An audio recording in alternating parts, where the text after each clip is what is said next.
Welcome to Writers at the Well, a podcast that offers intimate conversations with authors about how they draw words and images up from the depths of their inner well. How do they move into a flow state? Do they meditate? Walk in nature? Do they do cartwheels? Let's find out. I'm your host, Tess Callahan, author of the novels April and Oliver and Dawnland.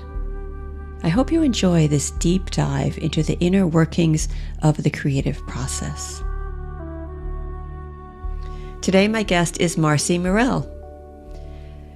Mar'ce is a Calgary-based novelist, essayist, nature writer, outdoor adventurer, and creative writing mentor. She earned her MFA from Sierra Nevada College. Her short story, Water Calls, Water Holds, was recently published in the anthology Embrace Your Divine Flow. Her novel, Wicked Sweet, was a Barnes & Noble Best Summer Read for young adults. Mar'ce writes to observe and record the natural world and the wilderness in our minds. Canadian landscapes, harsh and serene, are her central images. Mar'ce currently facilitates online creative writing circles she calls nests, and her participants span many time zones. Welcome, Mar'ce. Thanks, Tess. Great to be here. So I'd like to begin by asking your personal idea of what meditation is. And for context, I wanted to pull out a line from your short story, Water Calls, Water Holds, that seems to speak to the question. And the quote is, "Crashing waves wake all the slumbering beings below. Fish, plant, sand, rock, and presence notices, remembers, needs to have a conversation. The presence gathers itself from the bottom of the lake, from the essence of all the waking beings." So from that beautiful quote, I get the sense that for you, meditation is about more than sitting on a cushion.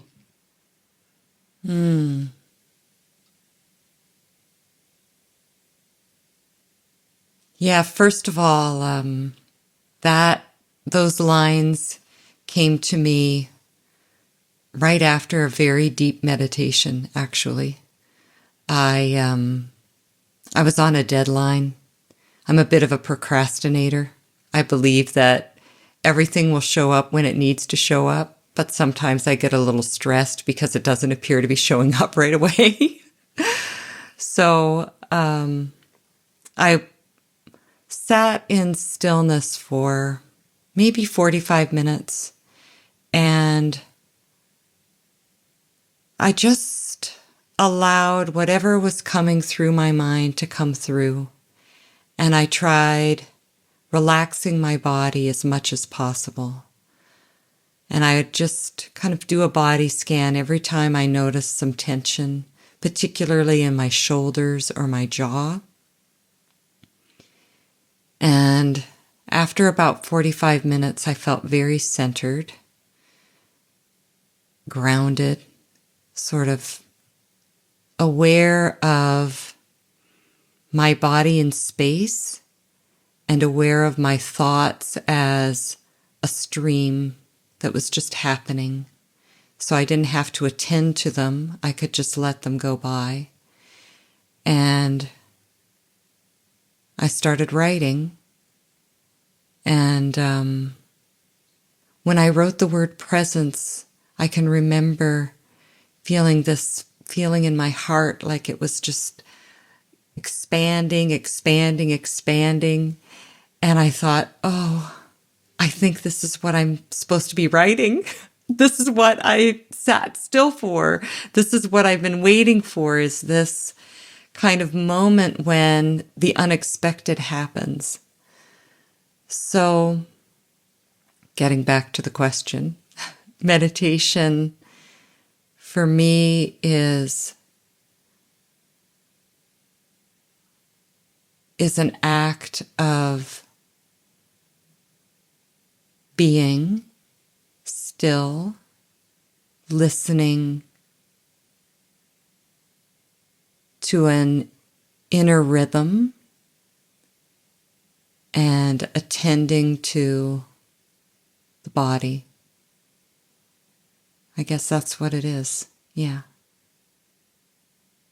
I love that answer, Mar'ce, because it speaks exactly to the juice of these conversations, these interviews on this podcast, which is the intersection or the conversation between meditation, all forms of meditation, and creativity. And you just explained in a precise example of how that came to be for you in this moment of writing the story. So it's very helpful. And I'd be curious if you could say more about your process. So you're sitting there or outside or wherever you are writing, and you have that little stuck moment, and you make the choice to meditate. So what does that look like for you? Do you sit on a cushion? Do you go out for a walk? Or is it different each time?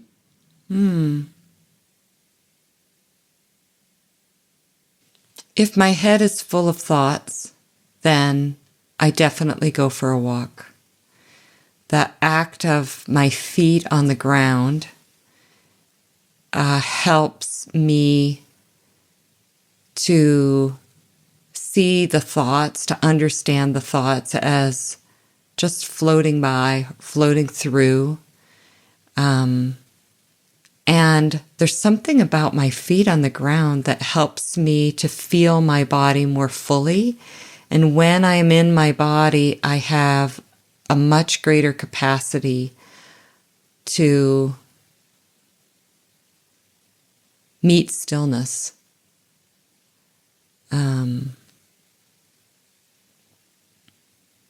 If I'm just momentarily off on a tangent, then I usually grab the cushion and I sit down and I just breathe, really pay attention to the breath. And I'm very patient. I operate at a much slower level than at any other time in my life that I can remember. Doesn't mean I don't get things done. It's just that when I'm doing something, I give it exactly the time that it needs. And that patience is rewarding. I don't think about quantity or quality. I just think about showing up. And that I remind myself that's all I need to do is just show up.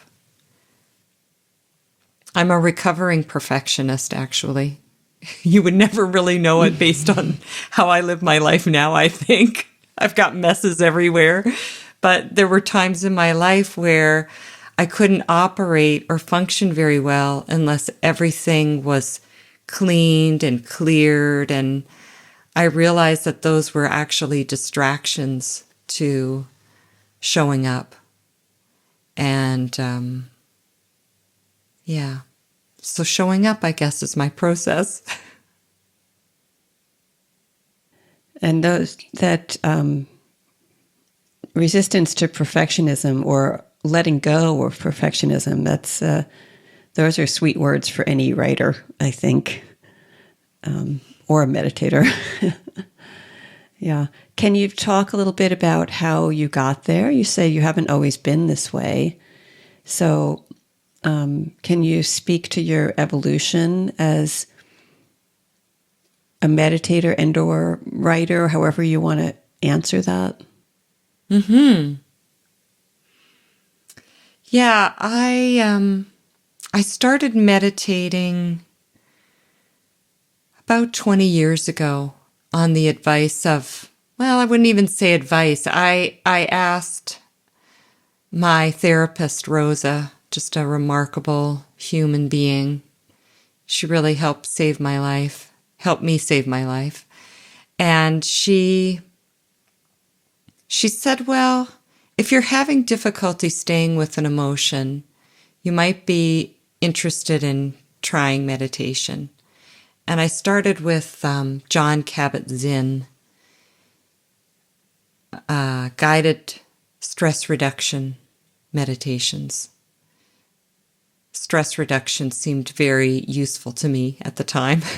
Yeah, and I think he started the MBSR program, right? Mindfulness-based stress reduction. That's still very, very, very popular. Those programs are in high demand, yes. And very useful for me.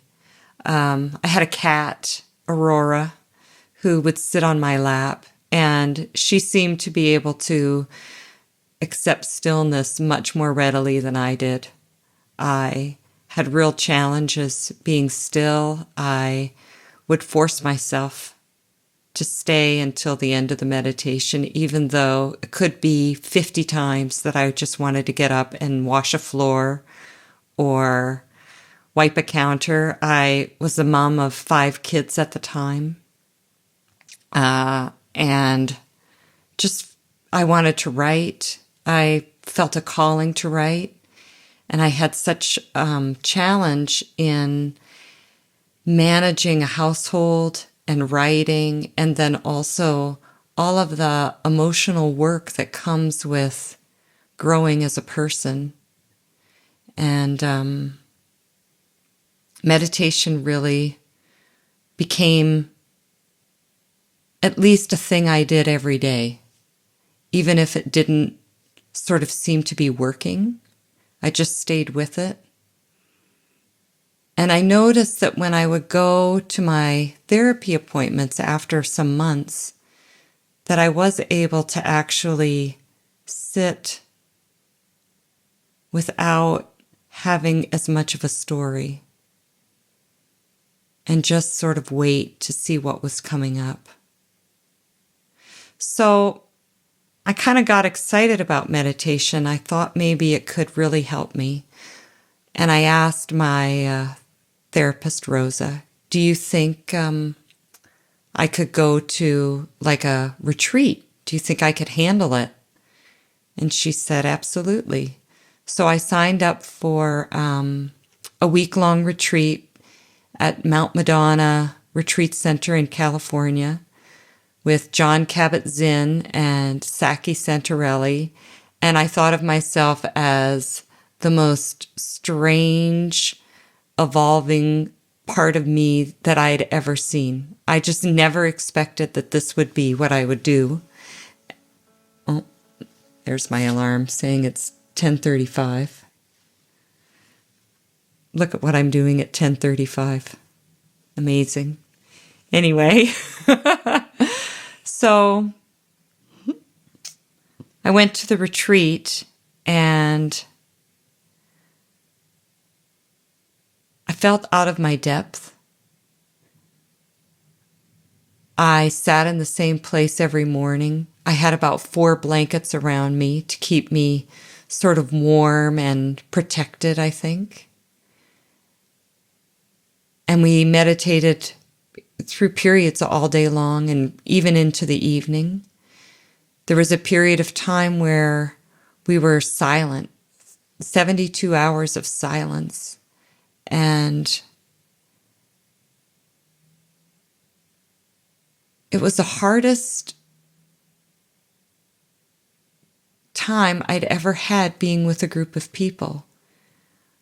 I was with strangers. I really felt like all the emotional problems that I was bringing were somehow unique and could never really be solved. I was just trying to find my way to not be so undermined by them. And in those 72 hours, I realized that I really looked to everyone else to help me regulate who I was and whether or not I was good, whether or not I was okay. And I wouldn't say I had any great insight about, falling in love with myself at that point, but I noticed how desperate I was for the approval of others. And on the final full day of meditation, we did 90 minutes. And nearing the end of it, I had this image in my head of me meditating on a cushion, and there was a brick wall next to me, and a brick fell out and landed right in front of me, and I looked down, and there's this brick on the ground. And I stood up, and I looked through the hole where the brick had been, and I could see a younger version of myself on the other side, like this little girl me. And it kind of freaked me out. I got up and I just fast walked out of the meditation room, and I went back to my room and I just laid down, and I felt like this little girl me and me right then were at the same place at the same time. And I told her, "Don't worry, I'm taking care of us." And I've reiterated that many times to that little girl who shows up. "Don't worry, I'm taking care of us now." And yeah,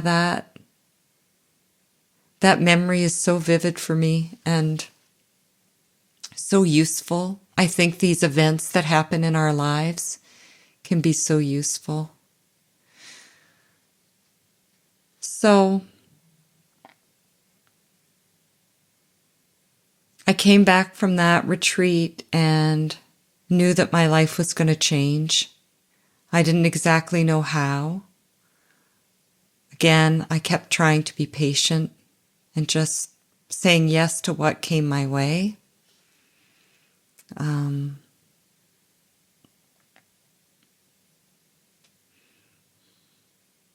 I met you in Greece at a writing symposium. It was like an MFA in 10 days with George Saunders and Mary Carr. It was incredible. It was spectacular. Yes. Yes. And each day I started... Before we move on... Oh, yeah. Before we move on to that, I just want to honor what you're saying about, first of all, how you got to the Jon Kabat-Zinn retreat, because it sounds like you went quite a while meditating on your therapist's advice without a whole lot of quote-unquote success or feeling anything, just sort of getting through. And I think for most people with meditation, that is the biggest obstacle, is just establishing a practice and, as you say, showing up, even if it doesn't seem to be productive. We're so productivity oriented in our culture. So that you showed up without obvious results, I think is very encouraging to anyone listening. And then that you went on to do the retreat, and at the end of the retreat had that literal breakthrough through a wall, which is very interesting in itself. Some of us, when we meditate, visualizations like that can occur, and others of us that we're not prone to visualization or images arising in meditation. So it's quite fascinating how that happened and how it spoke to you symbolically, and then how you owned it and how you befriended that little girl on the other side of the wall and have not left her since. It sounds like how you've put your arm around her, the child that you were, acknowledging, as you said, your realization on the retreat of how desperately you wanted approval, which I think is pretty universal. The things we do, subconsciously just to be, part of the tribe. So I just want to acknowledge that you really stuck with it and showed up, and then she showed up. And what a phenomenal starting point that was, or to your life as a meditator and creator. I'm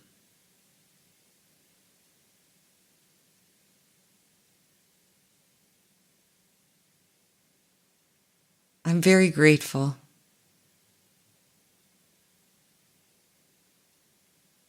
So Greece was a spectacular experience for both of us. We went, as you mentioned, to be taught, to learn from George Saunders and Mary Carr, two phenomenal writers and extremely spiritually grounded human beings, each in their own way, each quite different from each other. And yet, really, that's their writing too. I think I can say, based on that week, their writing comes from that core spiritual groundedness in them. So it was quite inspiring, yeah. But go on. Did you want to say more about that? Or where your path went from there? Well, yeah, yes, I remembered that each day I started out walking. I'd get up at about 6:30 and I'd start walking this little island that we were staying on, and walked various paths, found all kinds of little places to stop and rest and just watch the ocean move. And one day you said, "Hey, can I join you for one of your walks?" And I was so delighted that somebody wanted to come with me. And when we were out walking, we discovered a common thread of meditation and writing, of being a seeker of experience and listening to other people's experience, and also being in the world, in nature, and slowing down while you're there, listening. Yeah. Yeah.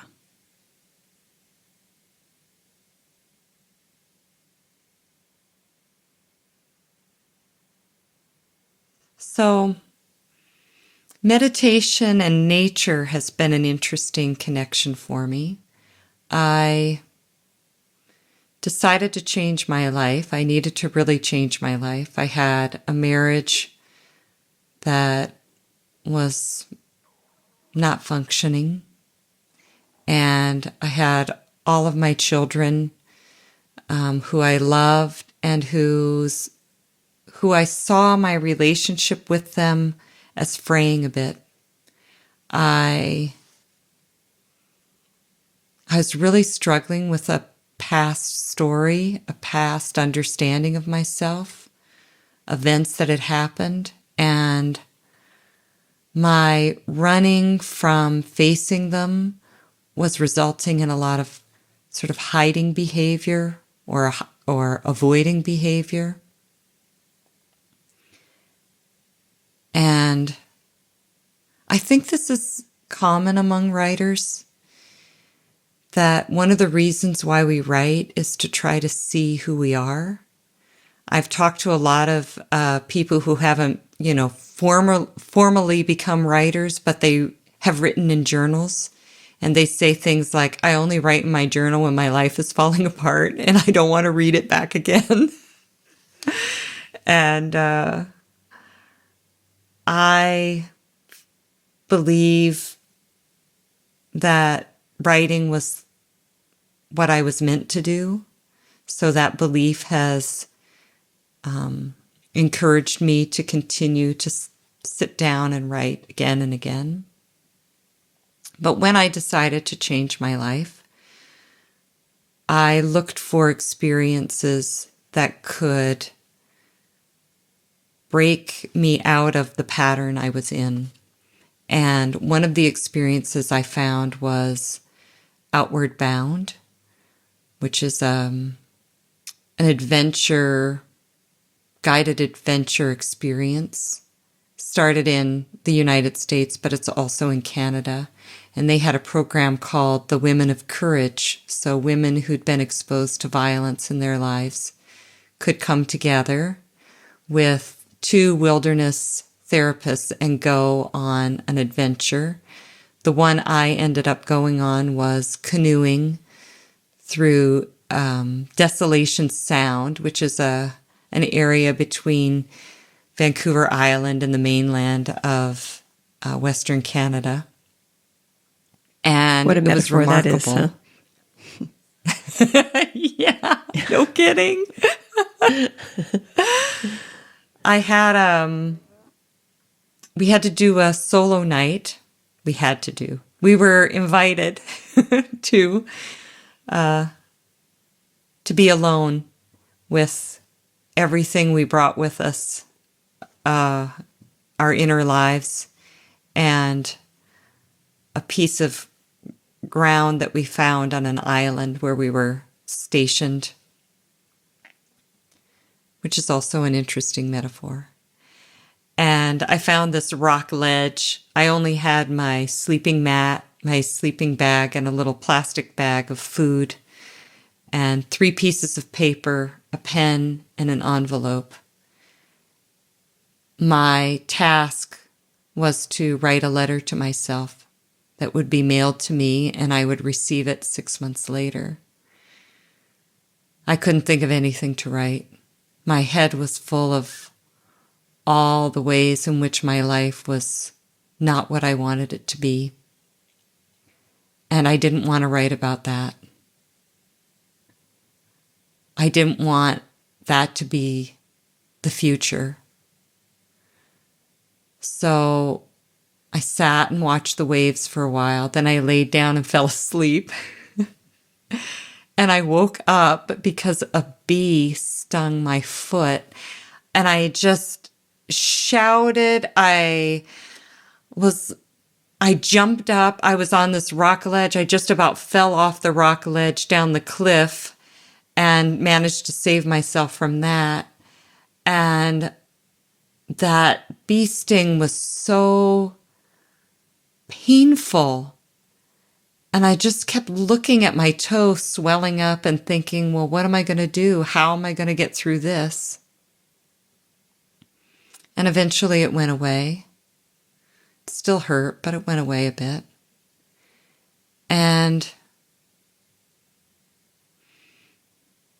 I was quiet for the rest of the evening. I watched the stars come out. I cried a lot. I really mourned all of the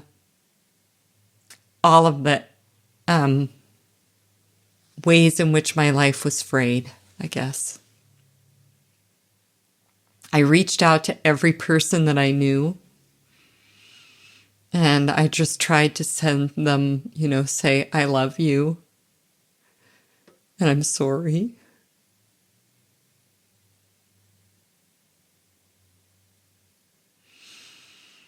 And eventually I slept. I think I dreamed. I think I wrote my dream down, but, I don't remember it now. It's in a journal somewhere. But the important thing is, when I woke up, I started writing the letter. And I started by looking at this beautiful arbutus tree. And the arbutus tree, it grows slowly, and it is shaped by its environment. So it has all these twisty, windy branches, and it loses its bark as it grows. And the only thing that's exposed is the inner trunk of the Madrona or the arbutus. They go by both names. And it's all purpley veined and tan and deep brown. It's just a beautiful, beautiful tree. And I just started writing about this tree that I saw in front of me. And I wrote about the sounds that I heard. I wrote about, just all the senses. Every sense I could think of, I brought into this letter. And then I wrote, without thinking, your life will change. You will be in a canoe for the rest of your life. The unhealthy relationships that you have in your life will change. You'll either walk away from some of them, or you will become so healthy that the other ones will become healthy. And I just thought, okay, well, that's it. I've got my letter. I've completed my task. And I joined the rest of the group.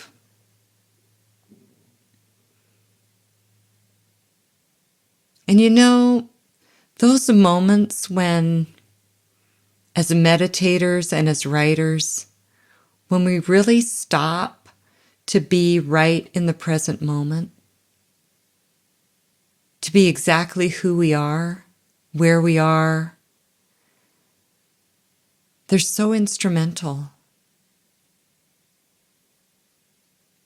Yeah. I'm really impressed by, both of these examples that you gave when you went on the Jon Kabat-Zinn retreat, feeling like you weren't even sure if you were ready or capable for a retreat, like deliberately putting yourself into a place of, I'm coming here to feel what I have been avoiding feeling. And the canoe experience the Outward Bound experience sounds very similar, especially that solo night. And you get, as a bonus, you get a bee sting to to physically represent the pain, the emotional pain that you've come to process, which, we can't always process in the moment and stores itself up sometimes inside us. And you gave yourself that beautiful night alone, which was hard. Clearly, it was hard.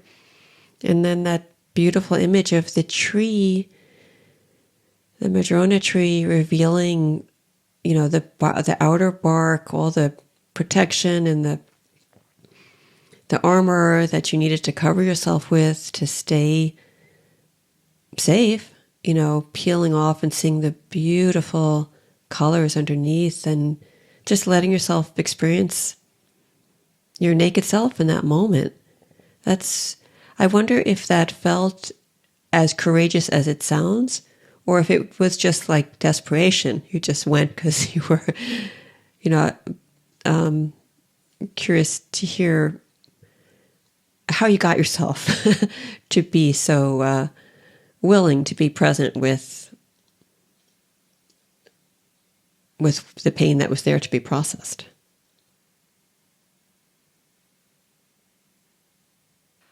Yeah, I'd say mostly desperation. It was the motivation.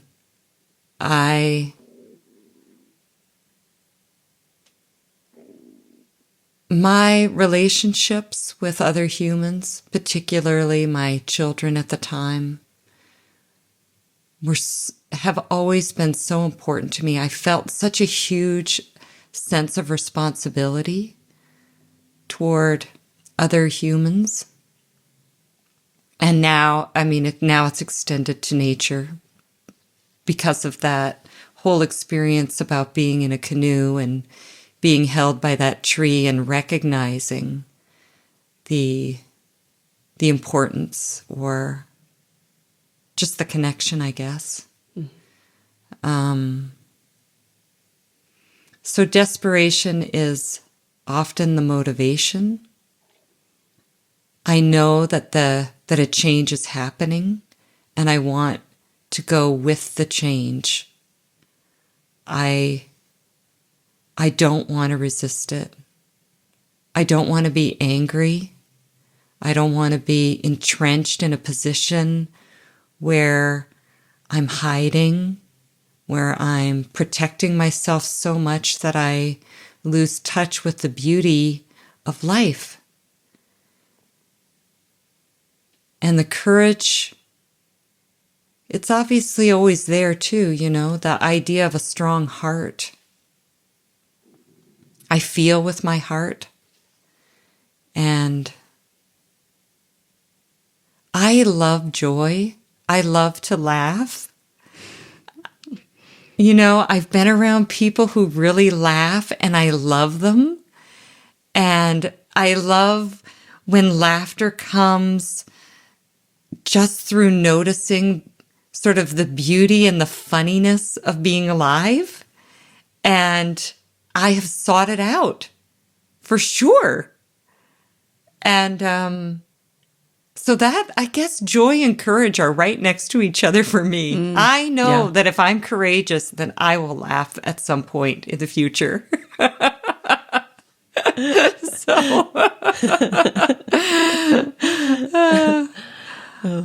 And what came to you in that letter came to bear, right?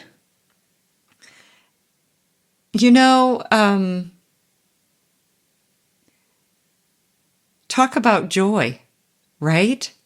Sitting with a tree, writing a letter to my future self, and then discovering 6 months later that I had found a life partner who, I didn't know he would be a life partner, but I had found someone who loved canoeing as much as I did, even more, with more skill, more experience. I met Tom at a school where I was doing some professional development for teachers. And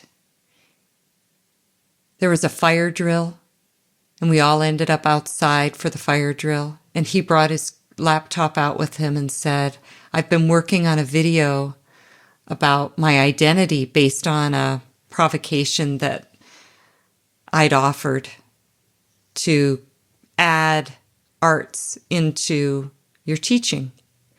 And he's an online teacher way back then. Well, 2017, I guess. And he decided to make a video about his identity. So he sat down and he started playing this video. And I watched on the screen as he carried a canoe across the screen. And then I said, do you canoe? And he said, I canoe. And I said, I canoe too. So it was a few more months before we really, went on a hike or did anything together. But several months later, we went on a 2-day canoeing trip through the Columbia, on the Columbia River. Beautiful place. And I passed the test. I was courageous enough and willing enough to try whatever came my way.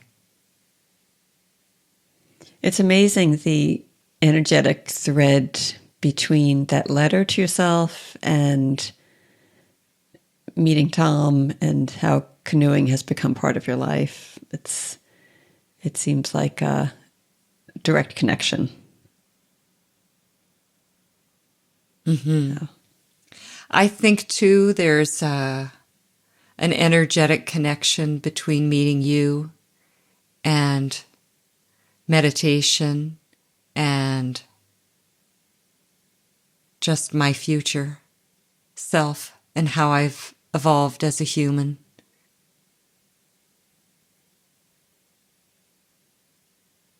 Well, in Buddhism, they talk about the Buddha, the Dharma, and the Sangha. And I'm not super well versed in Buddhism, but it seems like many teachers, current day teachers, are saying the future is the Sangha. That we, the Sangha meaning community. So the Buddha is, the teacher. The Dharma is truth or the teaching, And Sangha is the community. And certainly for me, my relationships, my friendships have been my greatest source of learning, I think. Yeah. And growth. Growth, I'd say, more than learning. Yeah. Yeah. Mm. So it's been a blessing, Mar'ce.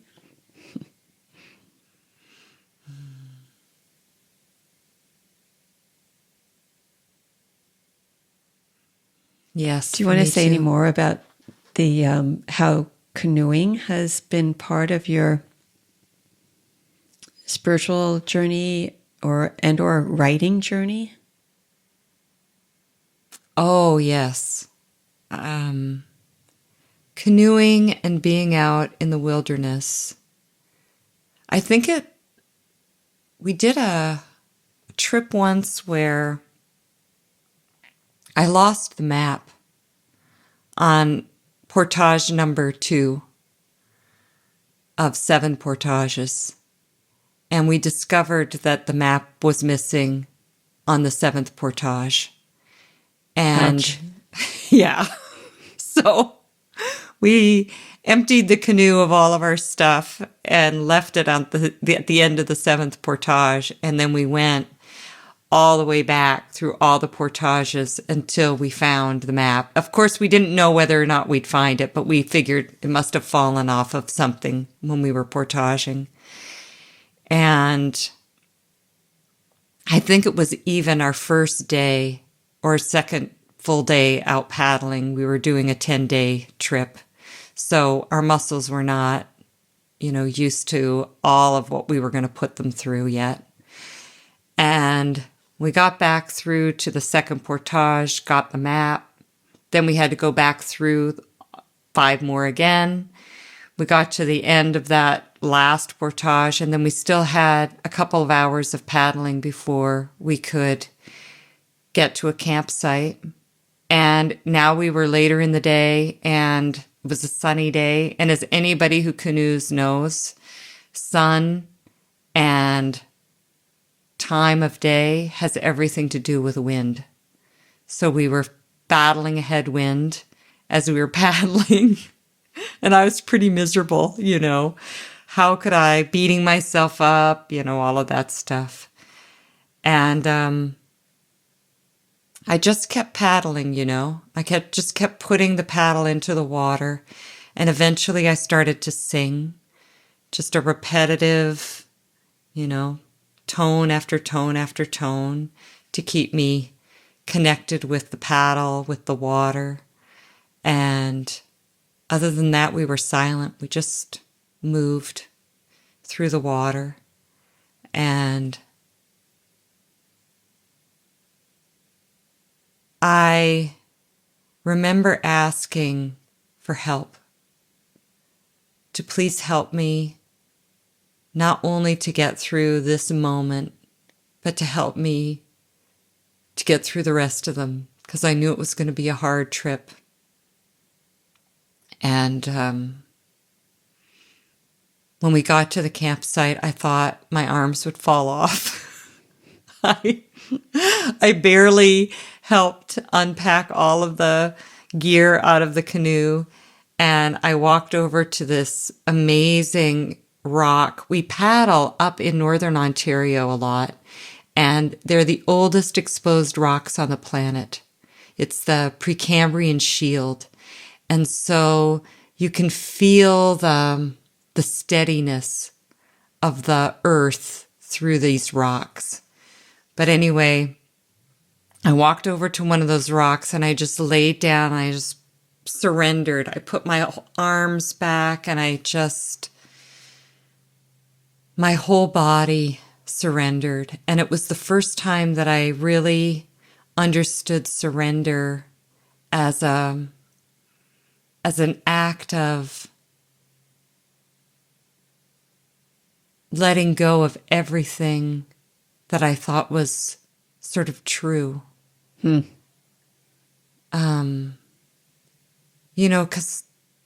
I had this story going through my head as we were paddling that I probably wasn't going to be able to make it, that, Tom and I would end up being in a big fight, that losing that map really, this was the beginning of my failure that would be repeated over and over and over again.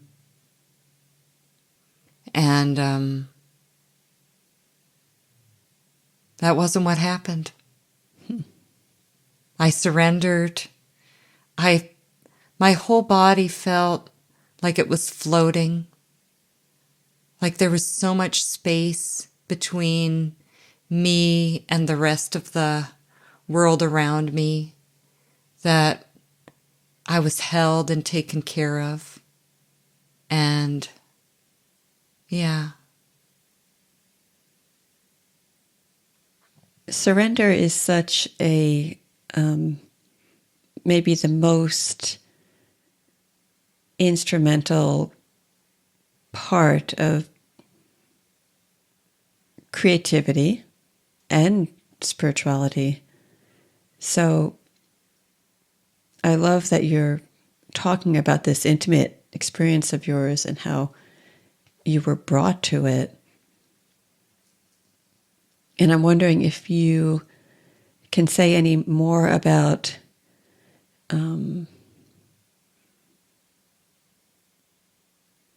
to whom or to what you surrendered and how.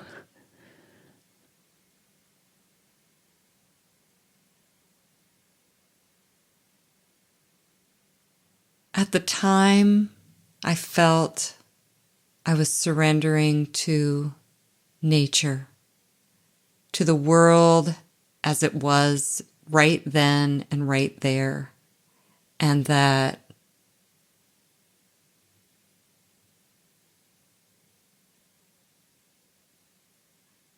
I felt it was both helping me and that I was there for a reason, to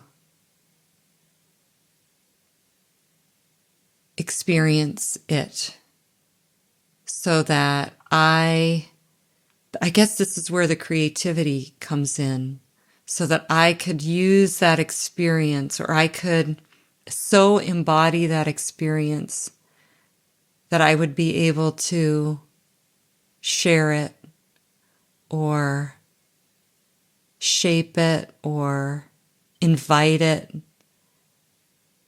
create an invitation for others to be there.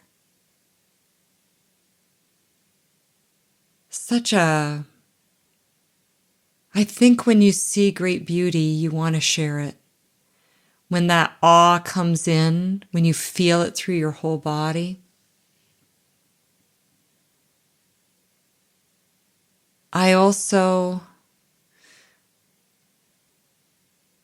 There's a sense of everything is present now. So I am part of the presence. I and you are, and Tom is, and we're all, the Sangha is nature, and the Sangha is everything that's alive. And there's so much aliveness when you're alone or with just a couple of other people in nature. You feel so much more of the other aliveness.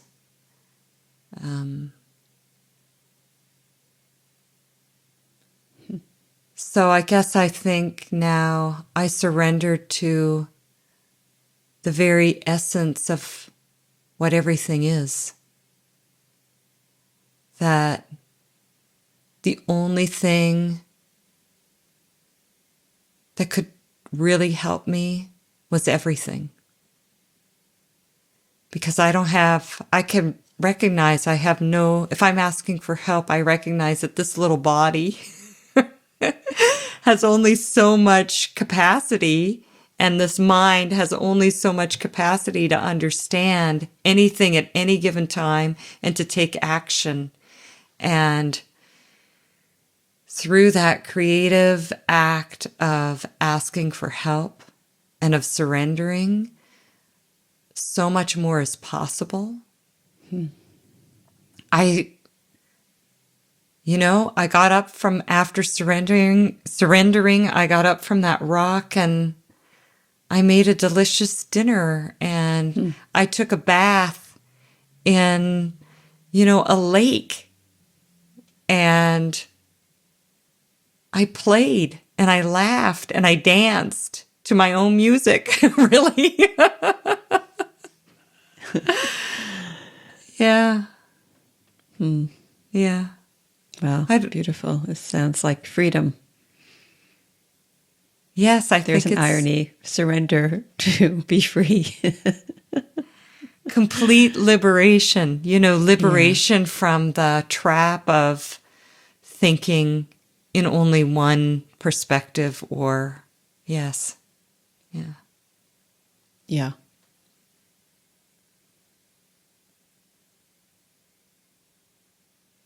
Yeah.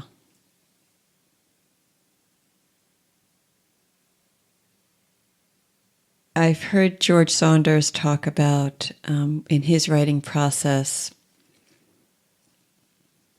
talking about surrendering what you've held on to in your beliefs, like he'll come to a certain point in his writing process and a character in interior monologue will say something to themselves and he'll realize, oh, that's the thing that has to be overturned. Now I know what the story is. So I'm thinking in particular of his story, Victory Lap, which is the first story in the 10th of December. And the narrator the point of view is this 14-year-old girl. It starts out in this very light, playful way. She's doing little ballet steps, going down her stairs in her house, and she's thinking about how wonderful the world is. And at one point she thinks, because her teacher in school had posed the question, are people basically good or bad? And I think her name is Allison in the story, is like, oh, people are good. And she has this thought as she's doing her little pirouettes down the stairs, everyone's a rainbow. And then I think this was in an interview. I heard George Saunders talking about this, or maybe it was his book on craft, A Swim in the Pond in the Rain. But in any event, he says at that moment he realized, oops, Allison has a thought to overcome. She has a belief that needs to be questioned. Now I know what the story's about. Is everyone good? Is everyone basically good? Is everyone a rainbow? And then, where the story goes from there. George Saunders will take you on a ride. Yeah. So this thing of surrendering our beliefs is pretty powerful. Yeah. Mm-hmm. So I actually thought of that story when I was reading your story, Water Calls, Water Holds, which I think is an excerpt of your novel in progress. Is that right? Yeah. And at one point, there are several points of view in the story, but at one point, Tara, who I think is the main point of view, she thinks, she's an interior monologue, it's something like, she has saved many people, she's kind, and let's see, I think I wrote it down. She has saved many people, kindness saves, she is kind. And when I read that, I thought, yeah, this is Tara, like I trust this character, and then a little part of me thought, oops, gauntlet's been thrown down. Tara is in for a potentially not kind experience out here in her canoe on the water, which is, well, more than anyone, Mar'ce, the paradox of nature, not really caring at all, and yet all the atoms are made of love. Would you say that's true? Oh, I love that line. Not really caring at all, and all the atoms are made of love. Yes, my embodied experience of this story is, I think, a real lesson, or, well, it was instructional for me, actually, in overturning a belief. I'm so glad we're talking about this idea of overturning a belief. It's such a great character craft conversation. Well, you've been really talking about it in this whole interview. You know, at the John Kabat-Zinn retreat, you overcame a belief, and in your canoe trip, you overcame a belief, and out there, you know, when you surrender to the rock, so you've established a theme, my dear. Yeah, I have embodied this, haven't I? Oh, I'm just so grateful for how this has happened. And can you talk about how that happened for you in this story? Yes. Water calls, water holds. So this is more recently than the last story. We were on a 10-day trip. We were heading, I think we were in Quetico National Park. Quetico is a park that straddles both the United States and Canada. It's very unique that way.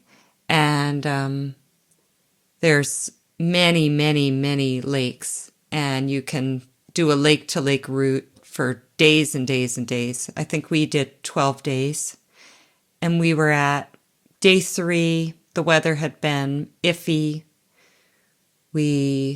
Halfway through the day, you know, we like to set up camp by 2 o'clock when the wind comes, but I think it was noon. We were at the Portage des Morts, the Portage of Death. Oh, boy. Yeah, I mean, it couldn't be any more prophetic. And I'd been having nightmares, which I did not tell Tom about. Nightmares that we got overturned. We had our dog, Athena. Was brand new to our lives. This was our first summer of paddling with her. And it was her first trip in the canoe, long trip. And so I'd been having these nightmares that we overturn and that I lose both Tom and Athena. I can't find them anywhere. And the circumstances under which we overturn is we're paddling through these big white caps, big waves, which have always created a bit of anxiety in me. And so we're at Portage des Morts, and there's thunder, there's lightning on the lake. You can just see the clouds from far away coming, and they're just black, and they're full of dread and doom, basically. And to kind of alleviate my anxiety, I walked along the shore and I found these wonderful trees, 5 cedars and 3 red pines. And I sat and talked with them. I took photos. I did a little sound recording near there. And I kind of became convinced that really the best course of action would be to set up camp near these trees. And so after visiting the trees, I broached the subject with Tom, and Tom said, if we set up camp now, we're going to be at a portage that people are going to be crossing back and forth on. That's not very peaceful. And it's not very isolated. You really love isolation, don't you? Which I do. And he said, and we'll be behind and we won't get our day off because, you know, we do have a little bit of a schedule to keep in terms of when we're leaving and how much food we have and We carry it all with us. So I was pretty reluctant to consider his invitation that we should really keep going, but I did. And then a group of people came off the lake, 2 fathers and their sons, and they opened up this massive jar of peanut butter that they brought with us, and they were like just dipping their fingers into the peanut butter and eating it off their fingers. And they said that crossing was hell. Oh boy. So then I was even more entrenched. This is probably not a good idea. But I just stayed and I watched the water, and, the lightning had receded. There wasn't any lightning, but the whitecaps were still there. And Tom said, after maybe an hour, "It's time. Let's go." And I brought my courage, and we got into the canoe.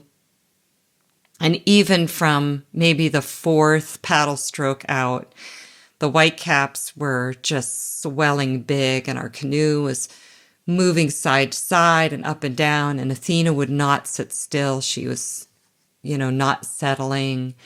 And Tom said, "Power, Mar'ce." So that's my cue to focus and to just really try to provide the power at the front of the canoe. What So a I did great that mantra. Power. Mar'ce. Yeah. Followed often by "Focus, Mar'ce."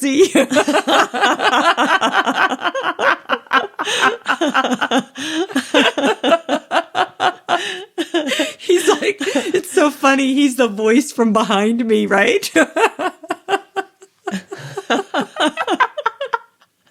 Because he's always in the back. I can never see his face.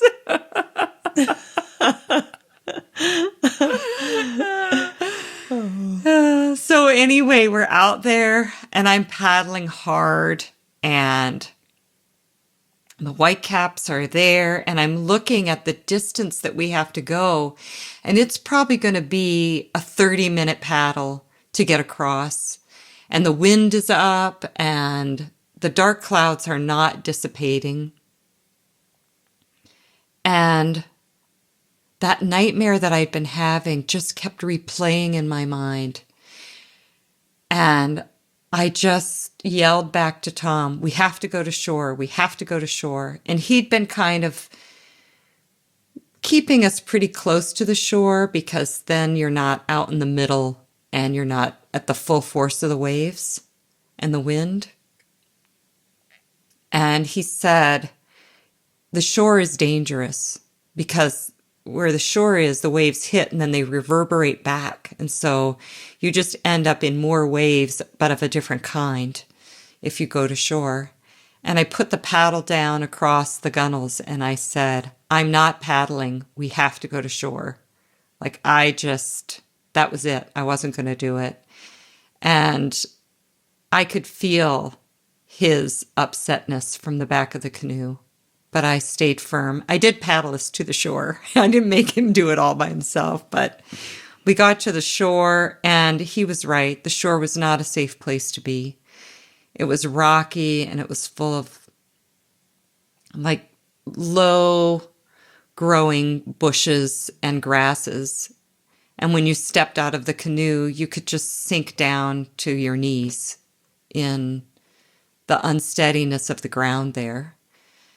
And he dragged the canoe back. He found a place for him and Athena to sit while I stood at the shore and fell apart, asked for help. I had my arms out in a big, open gesture with my heart just broken and ripped open, and like, how can I face going across here when I think I'm going to lose everything? Because my nightmare was so clear to me that I was going to lose Tom and I was going to lose Athena, maybe myself, and the canoe, and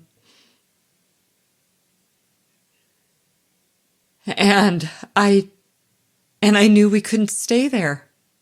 We were on a dangerous shore. There's nowhere we could camp. There's no possibility for staying there for even maybe more than 15 minutes. We had to move. I had to come to some resolve in order to move forward.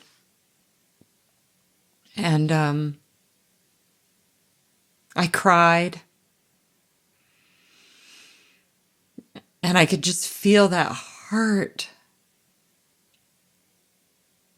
It hurt so much. It hurt like heartbreak hurts.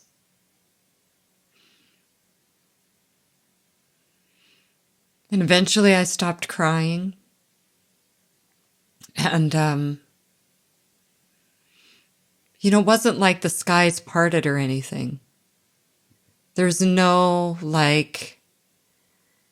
moment where suddenly I knew everything was okay. That was not what happened. In fact, I was just as distraught. I was actually a little angry. And I snapped at Tom and I said, okay, well, we can get in the canoe now. And he said, we can go back to the portage and camp there if you want, or we can go across this lake. We'll do whatever you want to do. And we paddled out so that we were kind of in the middle of the lake and we had to make a choice. Do we go back or do we go forward? And right at that moment, I looked up and across the lake, there was a canoe. There were two people who were paddling in the very middle of the lake, the part that we were avoiding because of the big waves and all of the whitecaps.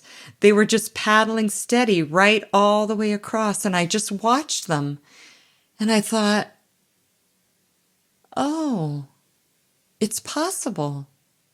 We could probably just paddle across the lake because those people are doing it. And I kind of smiled, but I didn't want Tom to see it. Because I was still I was still holding on to my belief that this was not safe. But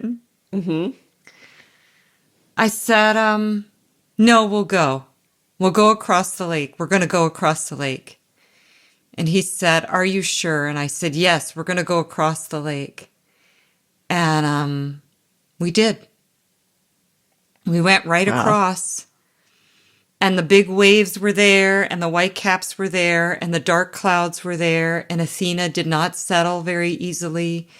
And I just started singing, and I just kept singing over and over and over again. I just picked one song after another. I was singing like Twinkle, Twinkle, Little Star. It didn't really matter. Anything with a rhythm. And I did notice that the singing helped Athena settle, and it just helped me to just keep paddling. And when you're in big waves, the one thing that's really interesting at the front of the canoe, the front of our canoe rides a little bit higher because of just the weight distribution of the dog and Tom and all the gear. So you kind of come up on a crest of a wave, and I'm reaching my paddle out in front of me for the water, but I'm actually above the water and I can't catch any water. I have to really reach forward farther and farther, and I'm on my knees so that, we're not going to tip. And there's that moment, there's a gap between what seems impossible and what is possible. And it's when the paddle touches the top of the next wave and you can dig right into it and pull. I can feel myself pulling our canoe over top of that wave. And then I can hear Tom in the back. Oh, it makes me emotional. Tom in the back saying, way to go, yes, yes, power, power. And it's just so encouraging, to know that's the Sangha in action, to know that you're working with the water. Like you can see where you can get your leverage. You're not against it. It's not tossing you around. You're powering with it. And that happened on that day. And by the end of that, I'm so glad I'm remembering this. By the end of that lake crossing, I really did feel very powerful. I felt like I'd accomplished a lot. And it was the wind that carried us for the rest of that trip. I was just happy. Wow, Marcy, what an extraordinary metaphor for all of life, that crossing. And the gap between the impossible and the possible, and the physicality of that, and the Sangha, the water as part of your Sangha, and that connection, literal making connection. Oh, it's just, what a powerful story, and what courage, and what perfection of the symbolism of all of it. Not to diminish the actual terror of the experience. That's amazing. Really amazing. And you were able to capture it on the page, which is even more amazing. Yeah. Yes, I was going to say that's where creativity and imagination and being a writer really intersect the embodied experience of being alive. You know, those gaps. They're filled with the potential for understanding. Yeah. Yeah, because you made the space for it. You experienced the gap. Yeah. Wow, so moving, so powerful. Thank you for that. Thank you for writing about it. Thank you for telling us about it. And what a great place to wrap up this conversation, although I know that we could talk for a lot longer. But I do want to ask you about your writing circles, or your writing nests, as you call them, for anyone who is listening who might be interested in getting involved in that.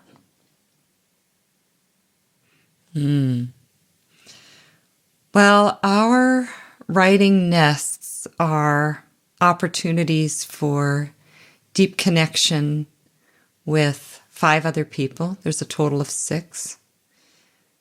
Through writing practices that begin pretty simply with I notice. We begin at the place where I suppose I began my transformation of myself by just noticing. I notice. And we notice what's in front of us in the moment that we're in.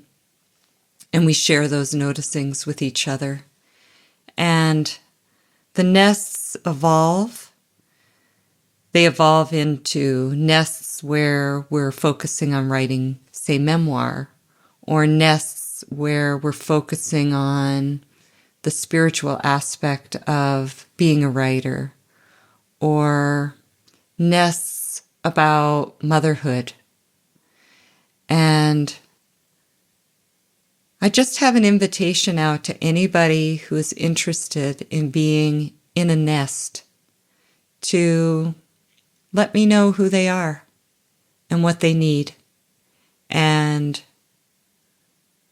the creation of a nest arises from the need of the people within it. And they're quite beautiful. And their evolution has included now face-to-face gatherings and retreats and, yeah. And I have participated in such a nest, and I can attest to how powerful it is, and also how skillful you are at personalizing the experience to whatever is arising for that particular group of 5 or 6 people. So I think what you're saying is that if someone is listening to this as an individual and might be interested in being part of a nest, they could contact you. Or also, if someone knows of a few other friends who might be interested to create their own nest with you, that's also an option. Is that what you're saying? Oh, yes. I've done that before and I loved it. So I'm keen. And where can people find you in terms of your website? My website is my name, www.marcemerrell.com, MarceMerrell.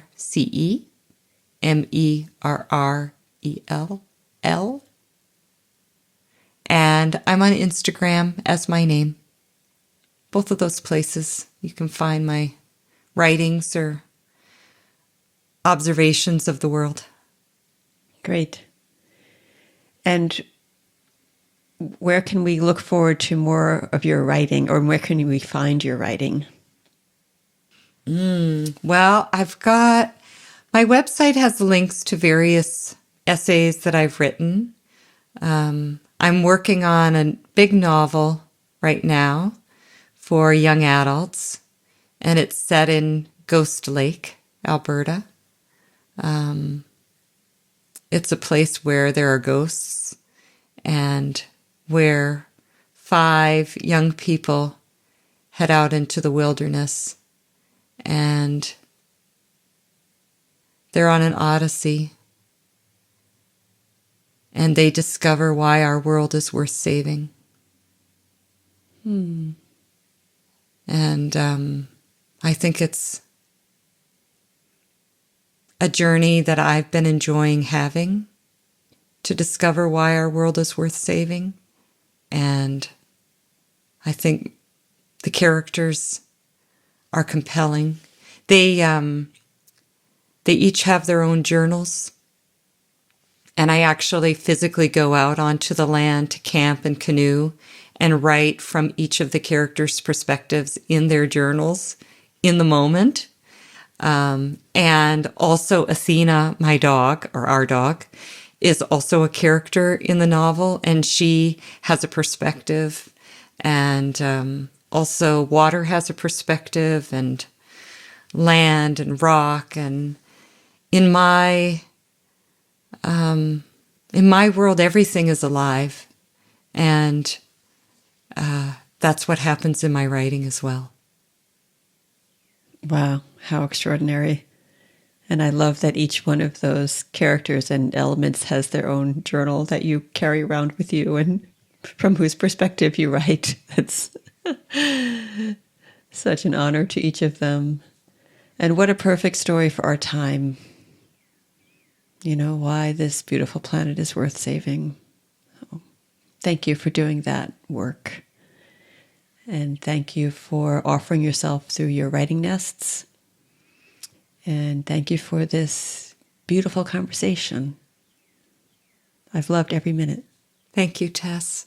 Thanks for all your meditations. They have really helped shape my perspective, widen my perspective, open my heart to many different ways of thinking and knowing. Thank you, Mar'ce. To find Mar'ce's work, you can go to her website, www.marcemerrell.com, MarceMerrell.com. Thank you, Mar'ce. Thanks, Tess.